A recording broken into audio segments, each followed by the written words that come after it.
Welcome to the Penny Magic Podcast Volume 2, A World of Our Own. This spring, we're bringing you 10 short stories over 10 weeks so that you can take a break from your everyday life and step into fictional worlds you've never visited before. Now for this week's story. Summer of War. Every night they fought in the skies. At first, the people below thought that the bursts of light were stars shooting closer than ever before, or planets spinning near enough to threaten them. The sparks would clash and fly above them without sound, fizzling out before reaching the ground, and the people eventually decided that whoever it was, stars, aliens, planets, gods, they were battling in the night skies above the land. Thomas lived in a village where the plains met a river. On its banks, his parents ran an inn, where boats could dock for the night and boatmen could come inside to eat a meal.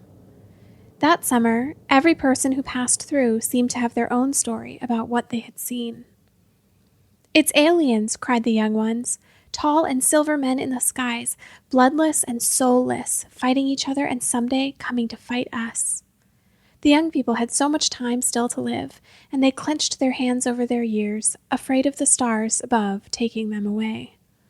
Old women declared it was a farce. "It will be over soon," they said, as the old men nodded along. Yet life would be over soon for them, so how much could they believe in anything except that all things come to an end?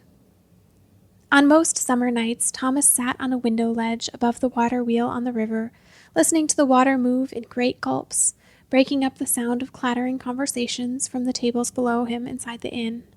Now he began sitting on the inside of the window, where it jutted into the roof of the restaurant.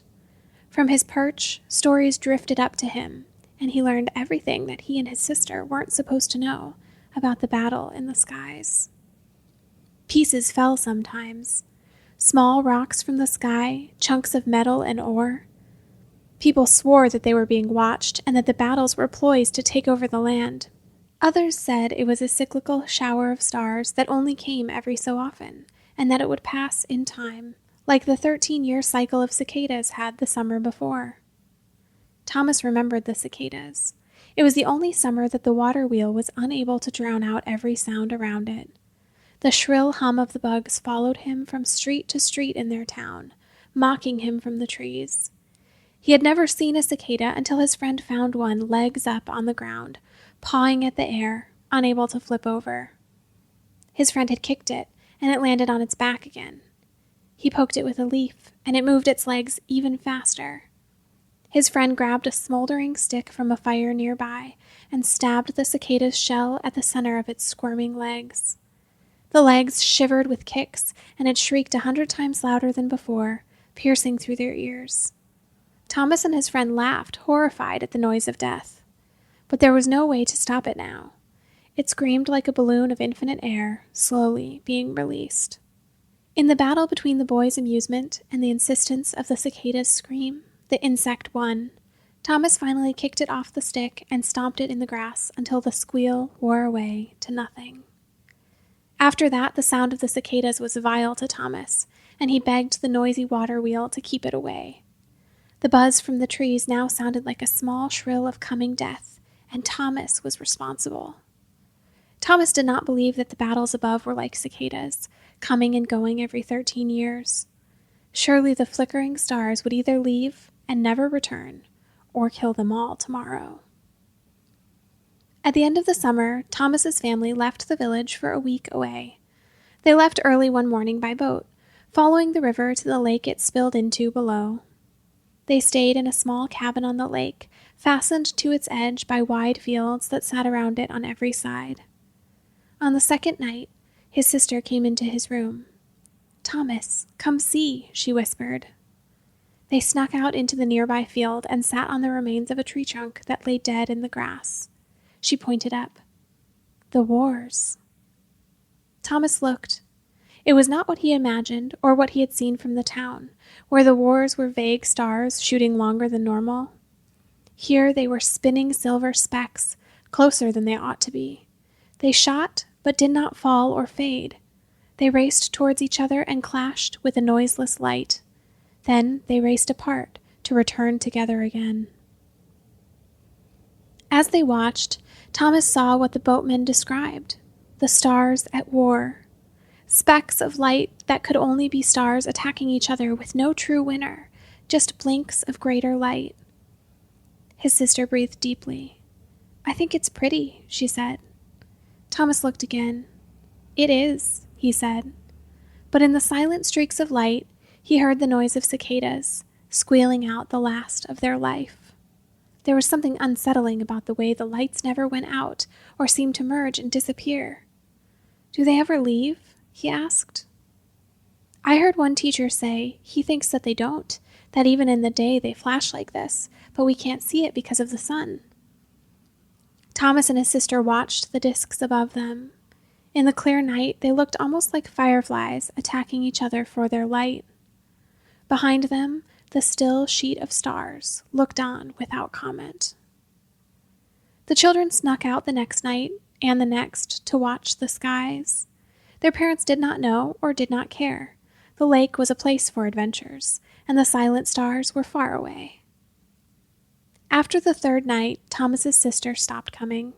The lights were beautiful, but less interesting than days by the lake, picking out minnows in the shallows and looking for the shadows and splashes of fish. The night before they left, Thomas slipped out of bed by himself, determined to see the lights above one last time, in case they never came back. He slipped out of the cabin and crossed the field to the tree trunk. Above him, the skies were calm in every direction, except for the usual patch of stars racing and clashing. As he watched, he saw that the lights were not independent sparks. They were attached to shadowy flecks, a bit darker than the sky itself. He glanced away to see if anyone had followed him out of the house.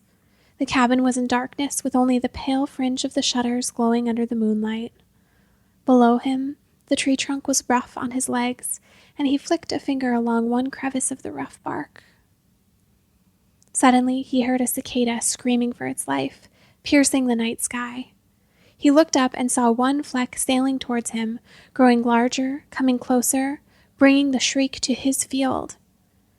In a streak that filled his view with only smoke and metal, the fleck soared down, landing on the other side of the field, shaking the ground so hard that the immovable trunk lost its grip on the ground and rolled backward, throwing Thomas off onto his back.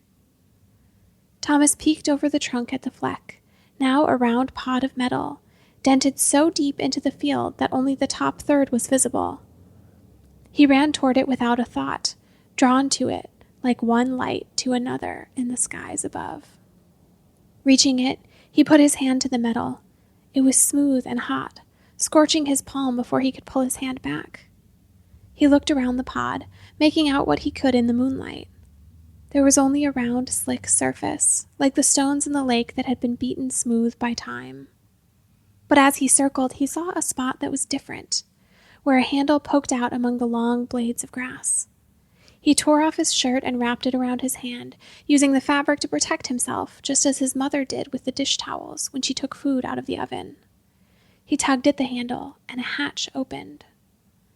From the dark interior, a hand reached out, and, in one pull, a head and shoulders emerged out of the pod and into the grass.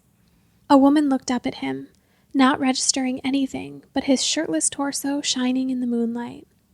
She looked around without moving her lower half and coughed for a long time, finally coughing up blood.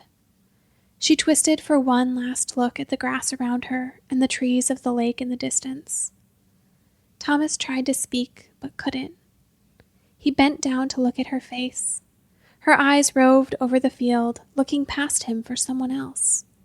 He reached out his hand, and she grabbed it, finally meeting his eyes.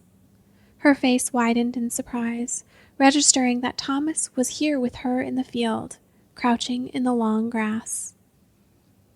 Thomas's sister had run out to the field as soon as the scream of the metal had reached her ears.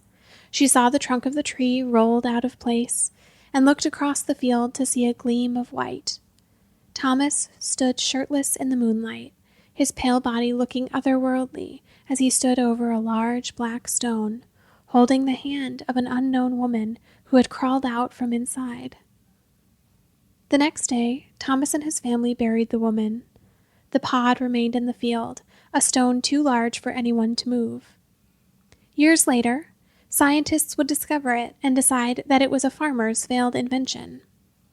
At first, Thomas tried to tell people about the woman in the field who they had buried, but they were ungrateful for the dead who held no answers, and for Thomas, who was too young to be believed.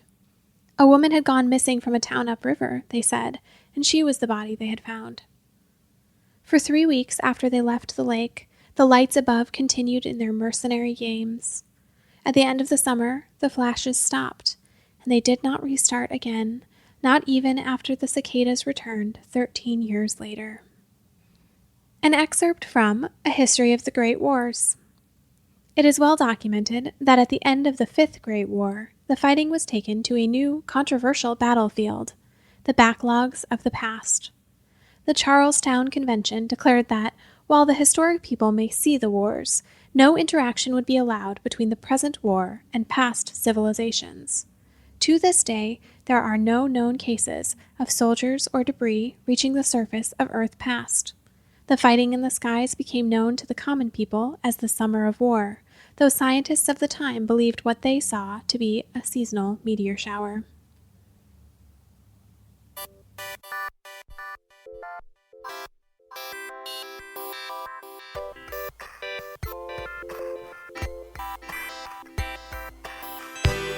This has been a Penny Magic story. If you enjoyed this story, please leave us a rating or review. This story was written and narrated by Natalie Mills and produced by Matt Mills. For more stories like this, visit pennymagic.co. That's pennymagic.co.